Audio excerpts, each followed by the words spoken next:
தொலைக்காட்சிக்காக ஆசான் செந்தமிழ்ச் செழியன். ஒவ்வொருவர் இடமிருந்தும் ஒவ்வொன்றை கற்றுக்கொள்ளுங்கள், உருப்படுவீர்கள். ஓரவஞ்சனையாக ஒரு பக்கம் சார்ந்திருக்காதீர்கள், உருப்பட மாட்டீர்கள். புத்தனிடமிருந்து பகுத்தறிவை கற்றுக்கொள்ளுங்கள். திருவள்ளுவரிடமிருந்து வாழக் கற்றுக்கொள்ளுங்கள்.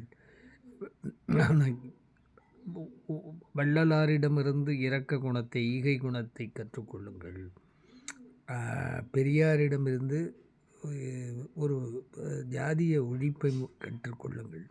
அம்பேத்கரிடமிருந்து, அண்ணாவிடமிருந்து அறிவை கற்றுக்கொள்ளுங்கள். கலைஞரிடமிருந்து உழைப்பை கற்றுக்கொள்ளுங்கள்.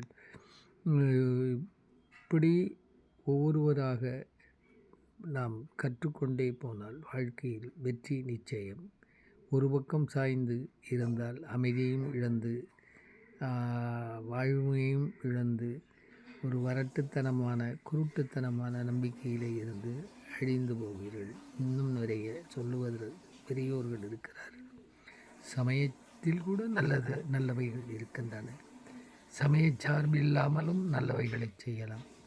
நல்லவை அல்லவை ஆத்திகம் நாத்திகம் இரண்டிலுமே இருக்கின்றன.